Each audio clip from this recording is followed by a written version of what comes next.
Bismillahirrahmanirrahim. Alhamdulillahi rabbil alamin, wassalatu wassalamu ala rasulihil amin, nabiyyina Muhammad ibn Abdullah wa ala alihi wa sahbihi wa man wala, amma ba'd. Sambungan pelajaran kita dalam kitab Riyadhus Salihin. Riyadhus Salihin, kita telah masuk dalam bab al-umur al-manhiyu anhu, iaitulah bab perkara-perkara yang dilarang, sama ada perkataan atau perbuatan. Bab yang ke-305, bab tahrimi taswiril hayawan fi bisatin aw hajarin aw thawbin ila akhiril bab. Bab haram membuat gambar binatang di hamparan, batu, baju, wang dirham atau dinar, pada bantal dan lain-lain. Haram juga meletakkan gambar di dinding, atap, langsir, serban, baju dan sebagainya, serta perintah supaya merusakkan gambar itu. Ini dia panggil gambar yang berbentuk binatang-binatang hayawan yang bernyawa. Jadi perbincangan kita malam ini perbincangan yang melibatkan fitnah akhir zaman. Hari ni orang suka sangat duk simpan gambar-gambar, patung-patung, macam-macam. Kadang-kadang kalau pemimpin besar-besar dia buat tepi jalan, buat duk sengih, suka itu.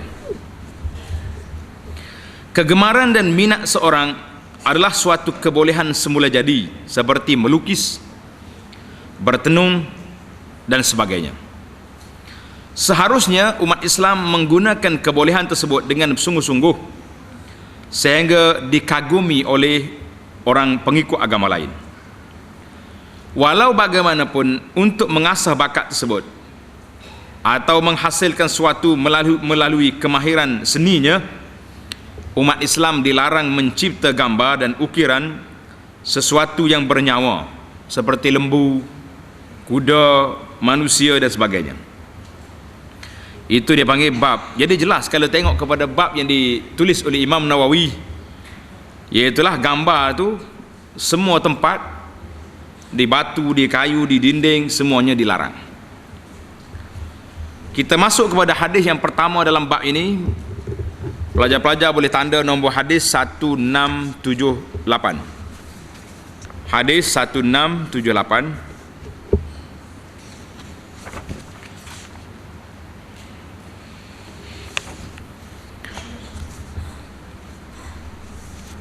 Ani bin Umar radhiyallahu anhuma anna Rasulullah sallallahu alaihi wasallam qala innal ladhina yasna'una hadhihi as-suwar yu'azzabuna yawmal qiyamati yuqalu lahum ahyu ma khalaqtum, muttafaqun alaih. Maksud hadis ini daripada Abdullah bin Umar radhiyallahu anhuma, bahawa Rasulullah sallallahu alaihi wasallam bersabda, sesungguhnya orang yang membuat gambar ini akan diseksa pada hari kiamat. Dikatakan kepada mereka, hidupkanlah apa yang kamu ciptakan. Ini berat. Jadi pada hari kiamat esok, dia ambil patung yang dia buat tadi, malaikat kata ahyu, hidupkan dia. Nak ambil nyawa mana kita?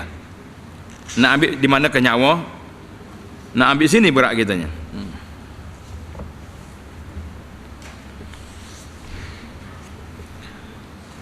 Pengajaran hadis, Islam melarang umatnya mengukir atau membuat bentuk sesuatu yang bernyawa seperti binatang dan sebagainya. Yang kedua, orang Islam yang melakukan perkara tersebut akan disuruh memberi nyawa kepada binatang ciptaannya, serta ia akan diseksa pada hari kiamat. Wal'iyazbillah. Itu dia panggil pengajaran yang disebut dalam kitab ini. Maka kalau kita lihat penjelasan daripada Imam Nawawi rahimahullah ta'ala sendiri tentang bab yang dia buat itu, menunjukkan bahawa beliau berpendapat haramnya membuat semua gambar yang bernyawa, sekalipun pada kain, lukisan dan sebagainya. Dan tiada beza pada pandangan beliau sama ada patung punya bayang atau tidak, maka semuanya haram, kerana kalimah as-suwar As-suwar, tahrimut taswir. As-suwar itu disebut dalam hadis dalam bab ini digunakan untuk dua maksud. Yang pertama, patung yang mempunyai bayang. Macam patung lah, patung-patung yang dibuat daripada kayu, batu, semen. Yang kedua, gambar yang tidak mempunyai bayang seperti gambar yang ada pada kain, kertas, bantal, cadar, kain lansir yang dicorakkan pada dinding dan sebagainya yang tidak mempunyai lembaga yang berbayang. Itu pada jelas hadis ini. Maka kita kata hadis yang kedua dalam bab kita ni, iaitulah hadis yang nombor 1679. Nombor tu letak sendirilah sebab kitab kita ni dia tak guna nombor dah. Kitab yang asal dia bernombor. Wa an Aisyah radhiyallahu anha qalat qadima Rasulullah sallallahu alaihi wasallam min safarin wa qad satartu sahwatan li biqiram fihi tamathil.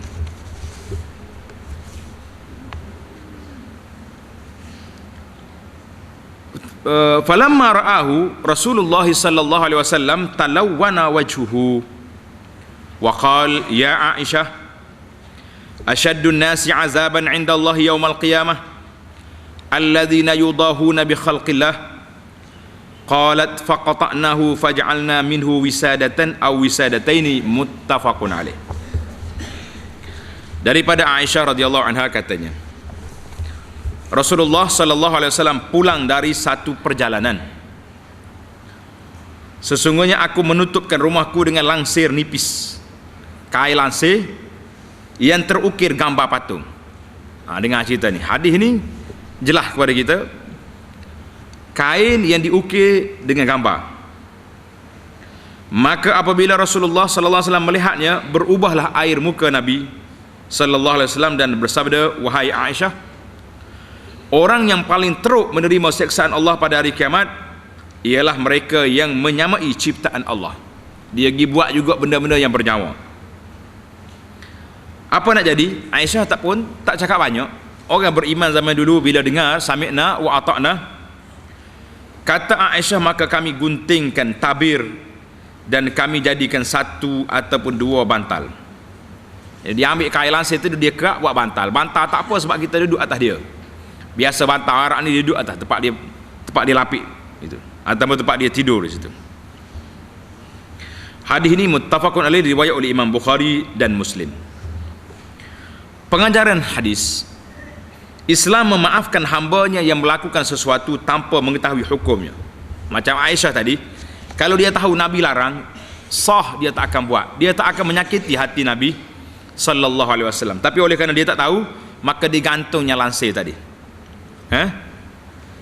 Tetapi apabila diberitahu atau diketahuinya, bila kita tahu orang cakap tak baik ni, haram ni, tak molek ni, maka hendaklah segera ia menghentikan perbuatan tersebut.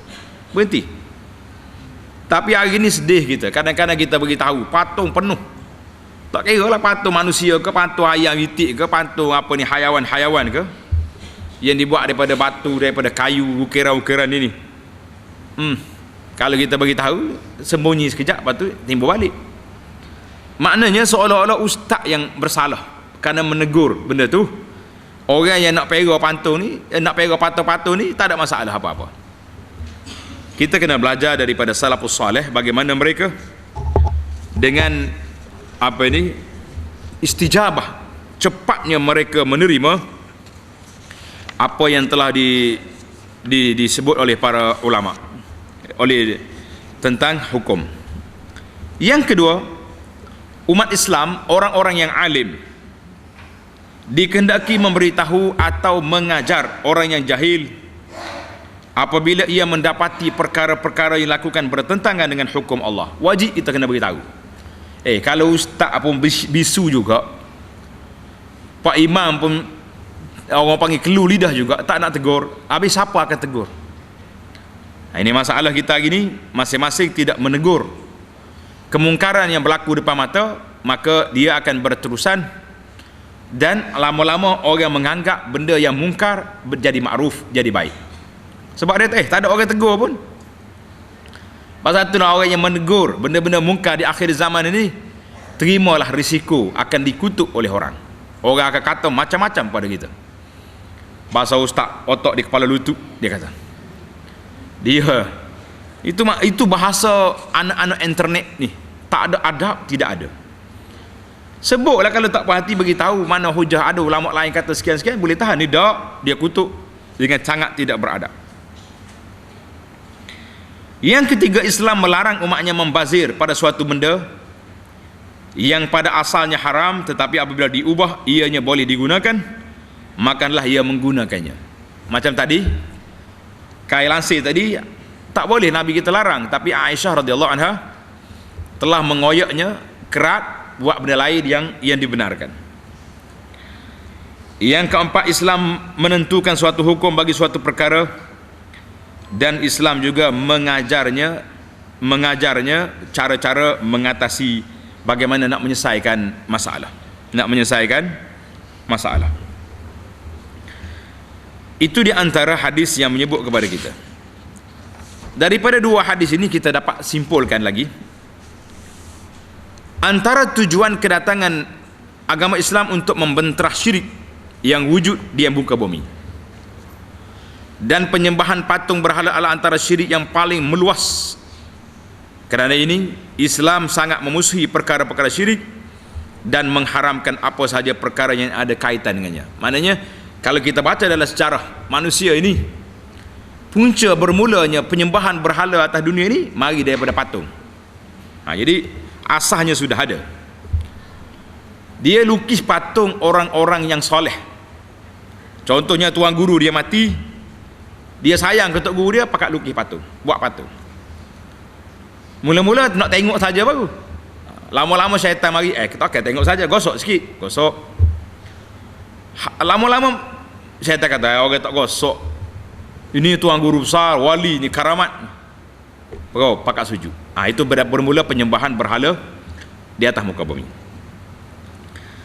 Jadi yang kedua, haramnya membuat patung dan juga melukiskan gambar pada benda yang bernyawa lebih besar dosanya jika ia dibuat untuk disembah atau dengan niat menandingi ciptaan Allah Ta'ala, maka perbuatan ini boleh pergi kepada kekufuran waliyazubillah. Yang ketiga, para pengukir patung akan diazab pada hari kiamat.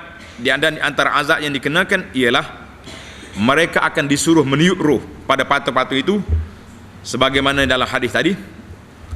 Yang keempat, para pekerja kraft tangan hendaklah berhati-hati dalam membuat kerja mereka. Janganlah sampai mereka membuat kraft tangan patung objek yang bernyawa. Janganlah sampai dosa yang begitu besar menjadi sumber pendapatan mereka. Begitu juga para penjual barang kraft tangan. Habis patung dia jual belaka. Yang kelima, sebagaimana haramnya membuat patung, maka haram juga membeli atau menjual cenderamata yang mempunyai patung. Tambahan lagi sekarang ni banyak cenderamata yang punya patung seperti ikan dan lain-lain lagi, banyak lagi.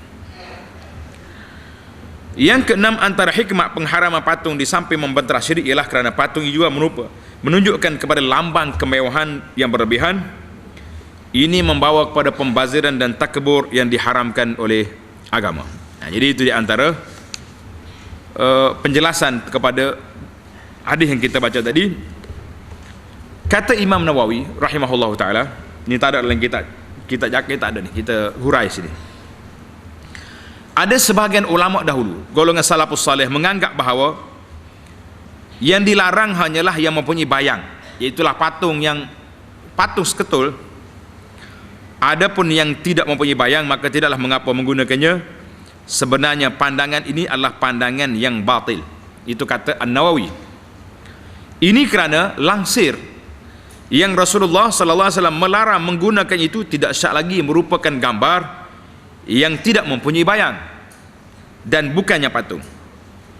Namun Rasulullah sallallahu alaihi wasallam tetap menyuruh supaya dibuangnya. Lihat dalam Fathul Bari jilid yang ke-10, Kitabul Libas. Namun ramai juga ulama yang tidak sependapat dengan Imam Nawawi. Mereka menganggap lukisan yang ada pada pakaian itu ada tidaklah haram. Ini kerana mereka menganggap sebenarnya larangan pada pakaian, larangan menggunakan lansir yang bergambar tadi bukanlah kerana wujudnya gambar, tetapi kerana Rasulullah sallallahu alaihi wasallam menganggapnya sebagai satu pembazir dan pemborosan. Jadi kita nak kata dalam penjelasan para ulama ini ada perbincangan-perbincangan, maka kita kata apa? Kita kata tinggalkanlah perbuatan-perbuatan tu. Kenapa nak tiru sangat orang-orang ahli-ahli seni yang bukan Islam? Kita ada agenda tersendiri. Tak payahlah duduk main patung-patung, duduk main gambar-gambar yang disebut dalam hadis begini. Hadis yang seterusnya, yang ketiga dalam bab ini, wa ani bin Abbas radhiyallahu anhuma qala sami'tu Rasulullah sallallahu alaihi wasallam yaqul kullu musawwirin fin nar yaj'alu lahu bi kulli suratin sawwarha nafsun fayu'adzibuhu fi jahannam. Qala Ibnu Abbas fa in kunta la budda fa'ilan fasna'is syajara wa ma la ruha fihi muttafaqun alaih. Maksudnya daripada Ibnu Abbas radhiyallahu anhuma katanya, aku mendengar Rasulullah sallallahu alaihi wasallam bersabda, semua pembuat rupa bentuk benda bernyawa dalam neraka. Nauzubillah. Jadi orang buat patung-patungnya benda bernyawa, finar.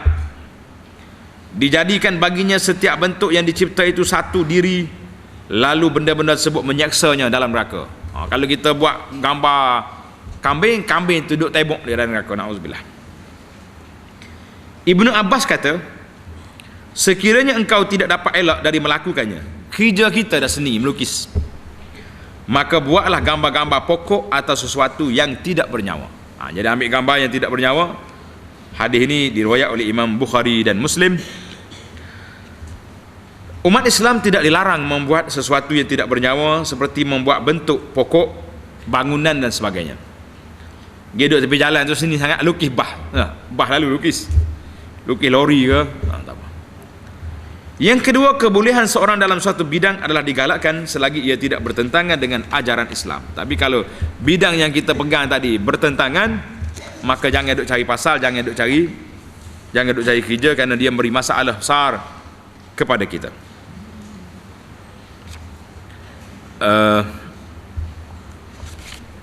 Itu kata Ibnu Abbas radhiyallahu anhu. Jadi kalau nak juga buatlah dengan apa tadi?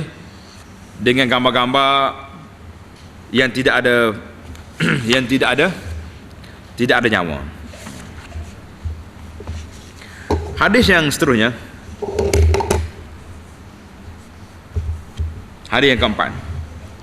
Wa anhu, jadi Ibnu Abbas lagi radhiyallahu anhu. Qal sami'tu Rasulullah sallallahu alaihi wasallam yaqul man sawwara suratan fid dunya kullifa an yanfukha fiha ruh yaumal qiyamah wa laysa binafikh. Muttafaqun alaih. Daripada Ibnu Abbas radhiyallahu anhuma katanya, aku mendengar Rasulullah sallallahu alaihi wasallam bersabda, sesiapa yang membuat suatu bentuk patung di dunia ini, maka ia akan dipaksa meniupkan ruh pada bentuk yang telah diciptakannya pada hari kiamat, dan pastinya ia tidak dapat meniupkannya. Nak tiup kok mana? Kita sendiri pun nyawa Tuhan bagi, nak bagi nyawa dengan orang pula. Hadis ini dalam Bukhari dan Muslim. Pengajaran hadis, orang yang membuat sesuatu bentuk benda yang bernyawa, maka ia akan mendapat dua pembalasan dari Allah, iaitu ia dipaksa meniupkan roh pada benda itu, dan juga ia akan diseksa dalam neraka. Satu, dua pembalasan. Yang kedua, pembalasan berat terhadap sesuatu perkara yang dilarang, menunjukkan perbuatan tersebut mempunyai akibat buruk kepada umat manusia. Jadi kalau tak ada akibat buruk, takkan Allah SWT sampai begitu keras dia punya arahan, kan?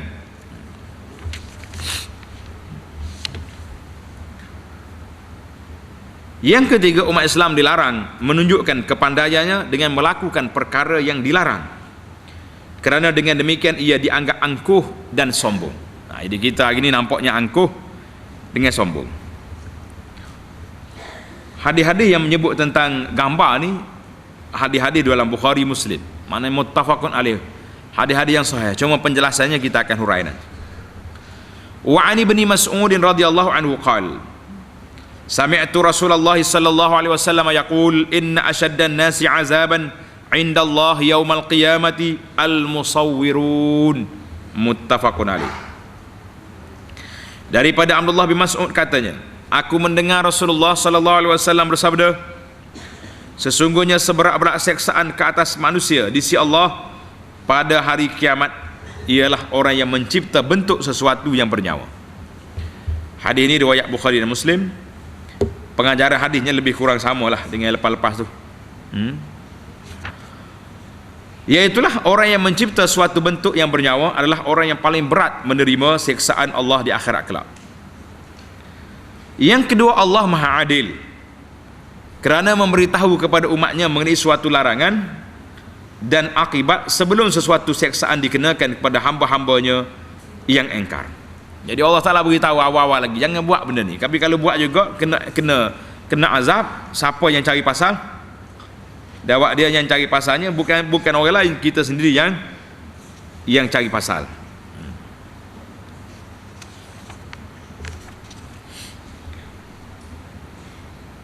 Hadis yang keenam,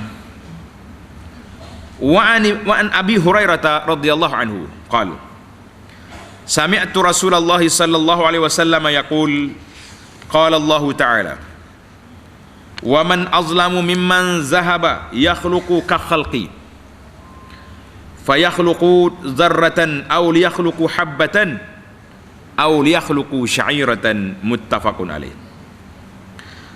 Daripada Abu Hurairah katanya, aku mendengar Rasulullah sallallahu alaihi wasallam bersabda, Allah Ta'ala berfirman, siapakah yang lebih terenaya dari mereka yang menjadikan sesuatu seperti yang aku ciptakan?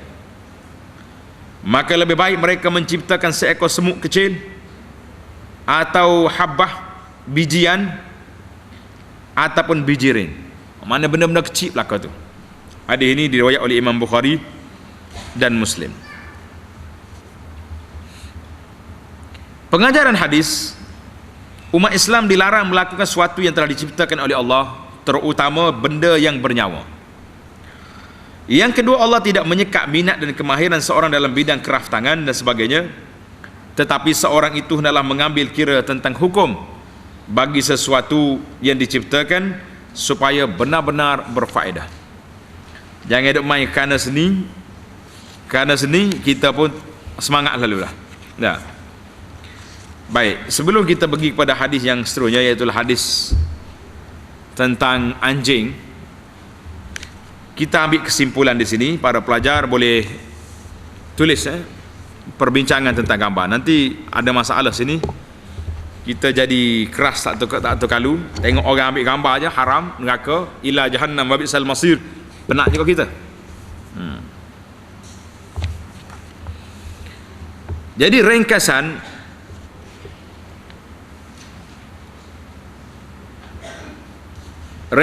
mazhab Syafi'i tentang hukum gambar. Dengar, kita ambil perbincangan kita lagi tak gitu. Berkata Imam Nawawi rahimahullah, para ulama mazhab kita dan juga lain-lain ulama berpendapat bahawa taswir, gambar atau patung hayawan adalah haram, yang sangat haram, dan ia termasuk dalam dosa besar. Buat lukis patung itu dosa besar, kerana ia dijanjikan dengan balasan azab yang kuat ini, sebagaimana yang disebutkan dalam hadis-hadis yang kita baca tadi. Dan haramnya juga ini sama ada dibuat untuk yang tidak dimuliakan atau tidak, maka semuanya adalah haram kerana ia menyamakan dengan ciptaan Allah Azza wa Jalla. Dan keharaman ini sama sahaja, sama ada pada pakaian, hamparan, kepingan dinar, dirham, nama duit tahu. Sekarang ni orang panggil ringgit, dolar, siling, bekas, dinding dan sebagainya. Adapun melukis gambar pokok, tempat duduk di atas belakang unta dan sebagainya yang tiada gambar hayawan, maka ia tidaklah haram. Inilah hukum taswir Adapun menggunakan sesuatu yang dilukiskan pada gambar hayawan, maka jika ia tergantung di dinding atau pada pakaian yang dipakai atau serban dan seumpamanya yang tidak dianggap hina. Serban ni mana hina? Orang pakai atas kepala, maka ia adalah haram. Dan jika ia pada hamparan yang dipijak-pijak seperti bantal dan sebagainya yang dianggap hina, pelapik kaki, kaki atas kereta ke tempat lapik kaki kita keluar daripada tandas contohnya, maka ia tidaklah haram. Dan tiada beza semua ini taswir sama ada pada mempunyai bayang ataupun tidak. Inilah ringkasan pendapat mazhab kita dalam masalah ini, dan ini jugalah pendapat jumhur ulama, majoriti ulama di kalangan para sahabat, tabi'in dan ulama-ulama selepas mereka. Ini juga pendapat Imam Ats-Tsauri, Imam Malik, Abu Hanifah dan lain lagi. Imam Nawawi tengok dalam kitabnya Syarah Sahih Muslim. Kesimpulannya, mazhab Syafi'i tidak hanya melihat kepada gambar sahaja, tetapi juga melihat kepada di manakah gambar itu diletakkan.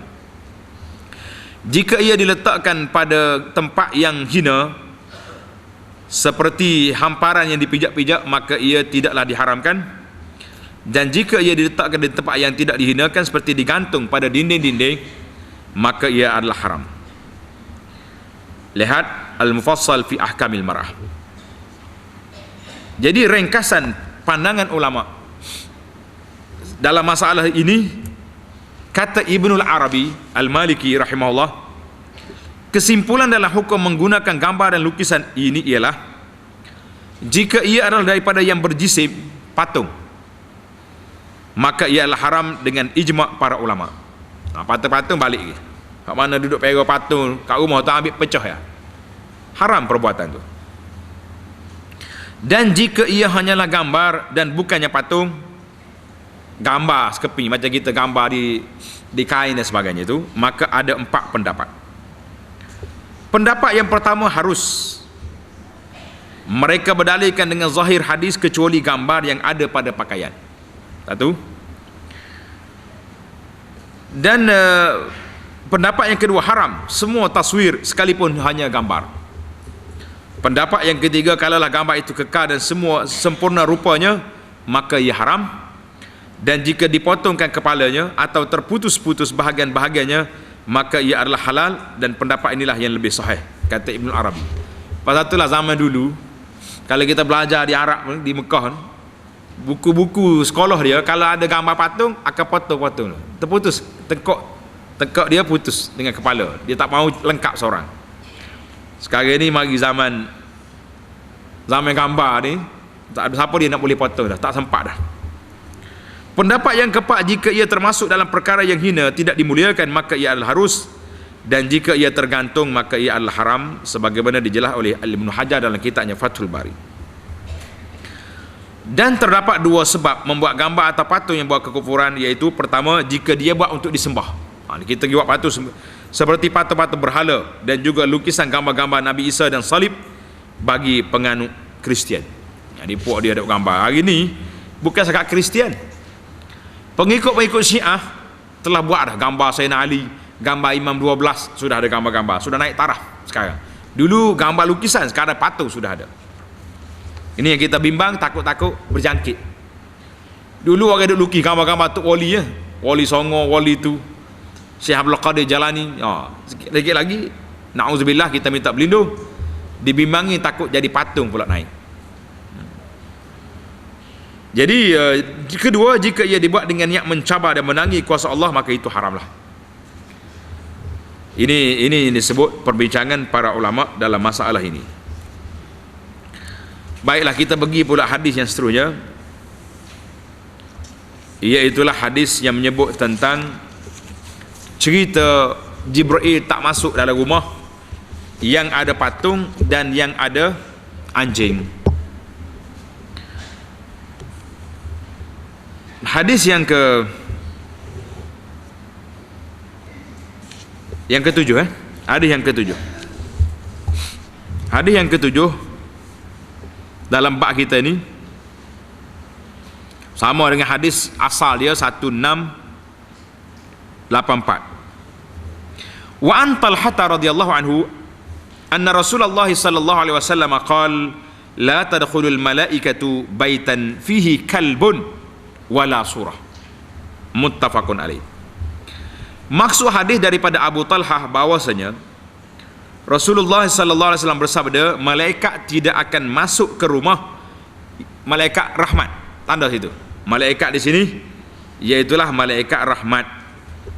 Adapun malaikat yang menulis amalan, gilah mana pun dia akan ikut belaka. Sebab dia nak tulis.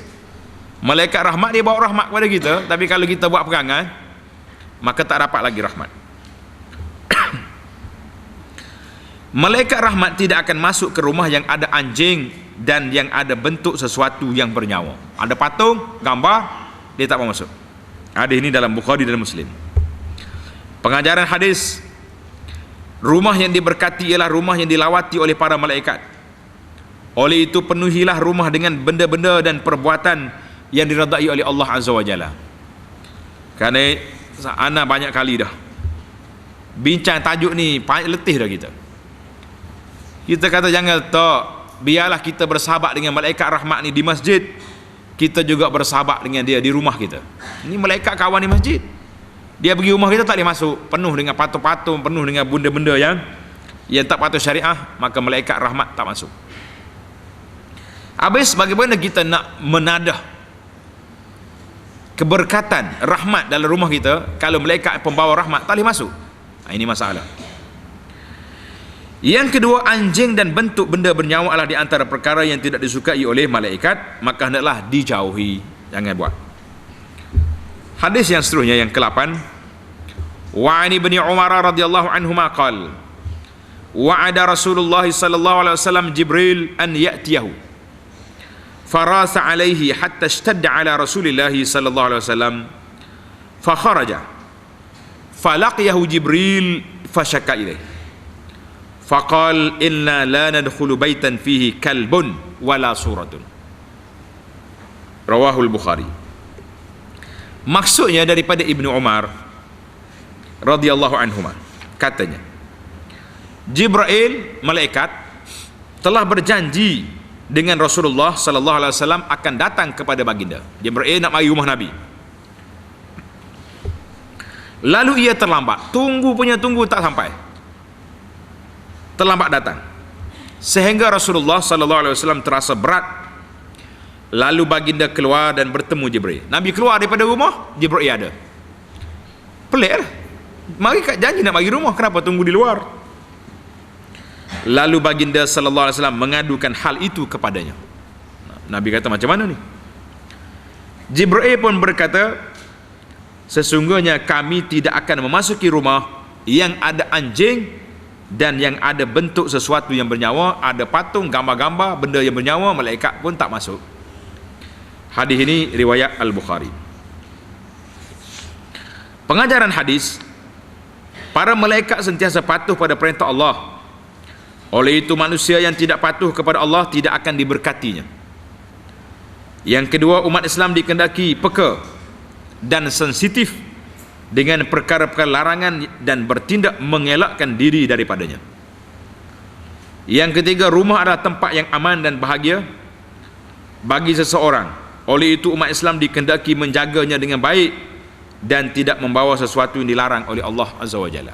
Jadi kalau benda ni malaikat tak masuk, maknanya seolah-olah kita tutup pintu rahmat daripada sampai ke rumah kita. Hadis yang ke-9, wa an Aisyah radhiyallahu anha qalat wa'ada Rasulullah sallallahu alaihi wasallam Jibrilu alaihi salam an ya'tiyahu fi sa'atin faja'at tilka as-sa'atu wa lam ya'ti. Qalat wa kana bi yadihi 'asa fatarahaha min yadihi wa huwa yaqul ma yukhlifu Allahu wa'dahu wa la rusulah. Summa altafata fa iza jaru kalbin tahta saririhi. Ini bagian dia. Faqala mata dakhala hadzal kalbu? Faqultu wallahi ma daraitu bihi. Fa amara bihi fa ukhrija fa ja'ahu Jibril alaihi salam Faqala Rasulullah sallallahu alaihi wasallam wa'adtani fajalastu laka wa lam ta'tini. Faqal mana'anil kalb alladhi kana fi baitika inna la nadkhulu baitan fihi kalbun wala suratun. Rawahu Muslim. Maksud dia, daripada Aisyah katanya, Jibril telah berjanji untuk datang kepada Nabi sallallahu alaihi wasallam pada suatu masa. Lalu tiba masa itu tapi tidak datang juga. Di hadis ni lebih kurang hadis yang lepas, ya. Nabi tak mari.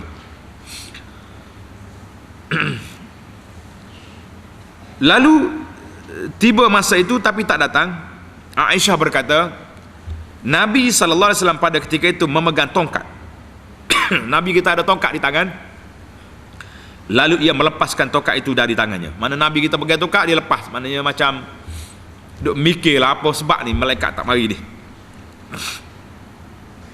Dan baginda bersabda, Allah dan Rasulnya tidak memungkiri janji.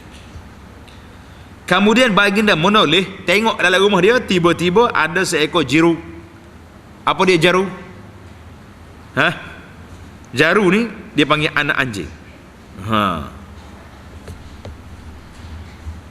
Jangan duk main dengan anak anjing ni. Dia panggil jeru. Kalau ada siapa dia ada anjing, panggil jeru dia. Tapi jangan bela anjing. Malaikat tak mari rumah kita. Ada seekor anak anjing di bawah tempat tidur. Ada main situ. Lalu baginda bertanya, bila ke anjing ini masuk? Anjing ini masuk bila rumah kita ni? Lalu Aisyah menjawab, demi Allah, saya tidak tahu ya Rasulullah. Baginda menyuruh mengeluarkan anjing dari tempatnya, kemudian barulah datang Jibril. Anjing keluar, Jibril, Assalamualaikum. Lalu Rasulullah sallallahu alaihi wasallam bersabda, Tuhan telah berjanji dengan saya, lalu saya menanti Tuhan tapi tidak datang kepadaku. Kenapa? Jibril menjawab, aku dihalangi oleh anjing yang ada dalam rumahmu. Sesungguhnya kami tidak akan masuk ke dalam sebuah rumah yang ada anjing dan tidak juga yang ada sesuatu yang berbentuk patung, gambar-gambar, tak mau masuk dia. Surah hadis ini dalam Muslim. Pengajaran hadis, setiap janji pasti ditepati walau bagaimanapun ianya boleh diingkari sekiranya halangan-halangan syar'i. Kita janji dengan orang, kita nak pergi rumah dia. Bila kita pergi rumah dia, tengok, oi dia duk bergendang, duk melompat dalam rumah, kita lagi balik. Boleh. Yang kedua, melakukan suatu perkara baik untuk mengelakkan dari sesuatu yang buruk digalakkan oleh Islam. Yang ketiga, umat Islam hanya mampu merancang sesuatu tapi yang menentukan adalah Allah. Yang keempat, umat Islam disuruh sensitif, peka dengan perkara-perkara baik dan berasa rugi kerana tidak dapat melakukannya dengan sempurna. Hadis yang ke-10 yang terakhir dalam bab kita ini. Wa an Abil Hayyaj Hayyan ibn Husain qala li Ali bin Abi Talib radhiyallahu anhu, ala ab'asuka ala ma ba'athani alaihi Rasulullah sallallahu alaihi wasallam, alla tad'a suratan illa tamastaha wala qabra musyrifan illa sawaitah. Maksudnya daripada Abul Hayyaj, katanya Ali bin Abi Talib berkata kepadaku, adakah engkau suka sekiranya aku menyuruh engkau seperti mana aku disuruh oleh Nabi sallallahu alaihi wasallam? Mu nak ke tidak? Terima arahan sebagaimana saya terima arahan daripada Nabi sallallahu alaihi wasallam. Apa dia arahan Nabi kepada Sayyidina Ali? Alla tad'a suratan illa tamastaha.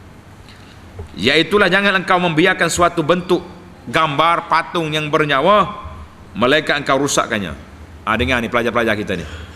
Awak balik rumah tengok patung-patung yang melarang daripada malaikat masuk, pecah belakang. Boleh? Ada berani? Berani. Berambak ke mak dia tak bagi duit dia.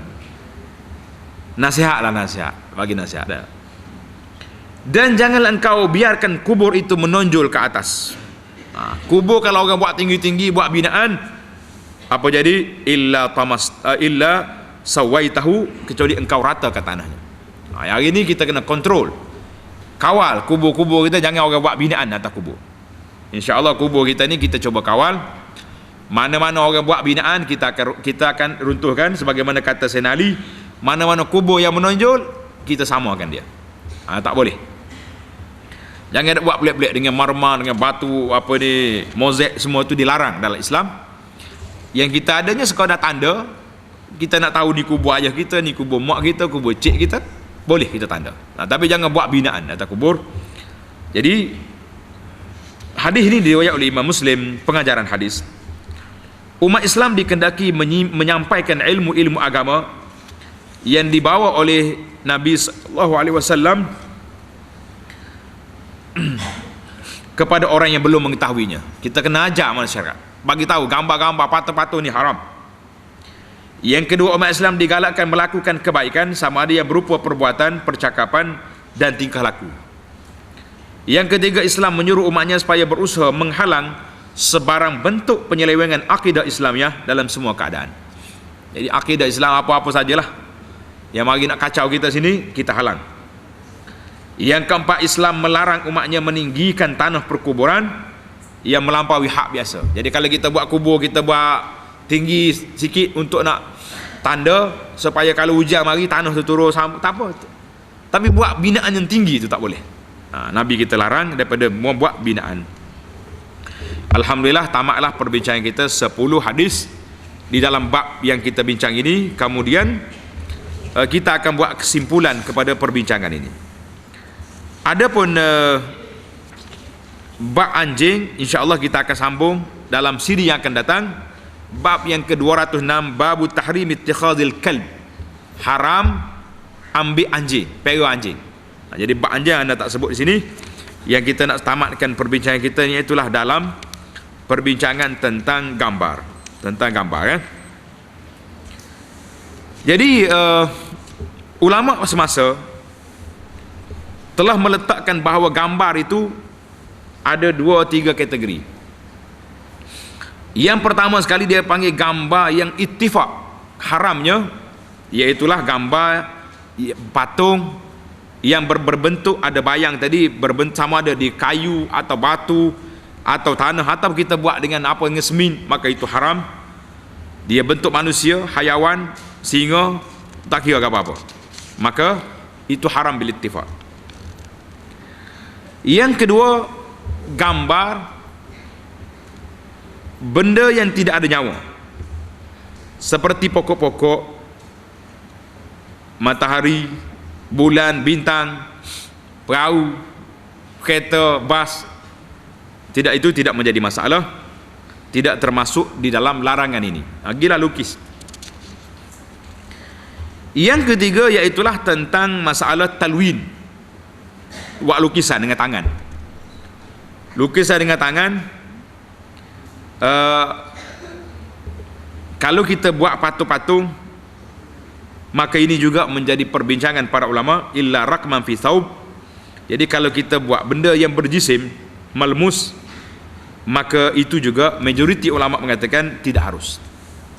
Ada sebahagian kecil yang kata boleh, kerana dia tidak berbentuk, tidak berbayang. Jadi yang keempat perbincangan ini iaitulah tentang ulama semasa. Gambar fotografi, gambar kamera ni, di antara bala kita hari ni gambar kamera. Mula kalau nak buat kamera ada filem, habis filem habis. Hari ni bila mari kamera digital, tak ada filem. Satu-satu kamera boleh beribu gambar, tak ada masalah. Peringkat yang ketiga, kamera sekali dengan telefon. Ni bala besar. Semua orang ada kamera. Bukan sakat boleh ambil gambar orang, dia panggil selfie, ambil gambar sendiri pula boleh. Maka gambar fotografi ini adakah masuk dalam larangan atau tidak? Maka khilaf di kalangan ulama. Ada yang mengatakan gambar fotografi ini tidak masuk dalam larangan kerana dia bukan lukisan, dia hanya tangkap bayang. Itu pada asalnya gambar fotografi tidak masuk dalam perbincangan ini. Tetapi para ulama mengatakan dia jadi haram dengan sebab salah guna. Dia jadi haram dengan sebab apa? Salah guna. Contohnya kita ada kamera, ada apa ni, gambar. Tujuan apa kita ambil gambar? Kita ambil gambar ni kerana kenangan, kerana keperluan nak buat pasport, nak buat IC, maka itu harus yang tidak ada khilaf. Ambil gambar perempuan-perempuan yang bukan mahram, apalagi kalau gambar-gambar yang lucah, separuh bogel, kalau bogel terus tu tak usah bicara tu. Jadi yang banyak gambar-gambar gini, iaitulah gambar perempuan yang tak patuh syariat, yang tidak berpakaian, menutup aurat, maka haram kita ambil gambar itu. Jadi gambar-gambar kita sendiri tutup aurat, molek-molek, yang tidak terlibat dengan perkara-perkara yang melarang syariat itu, maka dia duduk di bawah kategori harus, tetapi jangan terlalu melampau. Kerja dia ambil gambar yang siang malam. Ana di antara benda yang ana tak suka sangat, iaitulah gambar selfie. Allahu Akbar. Kita sudah ceramah, jujur mari nak selfie, kata tak payah ha. Mai apa selfie. Itu dia panggil bala akhir zaman. Orang pakat duk selfie belaka. Maka kita buat kesimpulan, gambar fotografi yang kita ada ini harus, tetapi kalau disalahguna, salah penggunaan, maka dia jadi haram. Dengan sebab itu, jadi janganlah terlalu banyak bergambar-gambar. Siapa peringkat semua benda pergi nak ambil gambar belakang, nak tunjuk orang itu, tunjuk hari ni. Dulu ambil gambar saja. Peringkat yang ketiga hari ni pula, peringkat yang terakhir ni, gambar diletakkan di dalam Facebook. Habis. Kadang-kadang kita ambil gambar tersembunyi dalam rumah kita, ambil gambar dengan anak-beranak kita, dengan keluarga kita contohnya. Tiba-tiba kita pergi post di Facebook, semua orang tengok, beribu orang tengok, maka itu dipanggil mendedahkan aurat di alam maya. Apa jadi? Maka itu semua haram, termasuk di dalam bab mendedahkan maksiat secara berleluasa. Mendedahkan maksiat secara berleluasa, maka ini satu perkara yang dilarang. Baiklah. Jadi ada pandangan ulama semasa, sekalipun Islam mengharuskan gambar fotografi, namun ia hanya diharuskan sebagai kenangan dan bukannya untuk dimuliakan. Kerana itu gambar foto seperti gambar perkahwinan. Kita kahwin biasalah, waktu kahwin tu tak tutup aurat dah. Mungkin ambil gambar dalam rumah kan, gambar, lepas tu dia duduk tayang kat dinding di ruang tamu. Itu juga mendedahkan aurat kepada orang. Gambar convocation, duduk situ. Jadi perbuatan-perbuatan itu dilarang kerana dia mendedahkan aurat. Jadi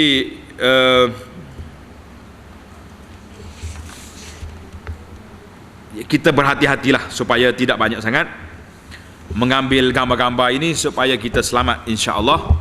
Jadi kesimpulan kitanya begitulah, sebagaimana yang telah kita sebut. Insya-Allah kita akan masuk di dalam bab yang ke-206, bab tahrim ittikhadil kalbi, bab haram membela anjing, kecuali anjing berburu, pemburu, dan juga anjing nak jaga tanaman. InsyaAllah dalam jalsah kita yang akan datang. Subhanakallahumma wa bihamdika, asyhadu an la ilaha illa anta, astaghfiruka wa atubu ilaih. Wa sallallahu ala nabiyyina Muhammad wa ala alihi wa sahbihi ajma'in, walhamdulillahi rabbil alamin.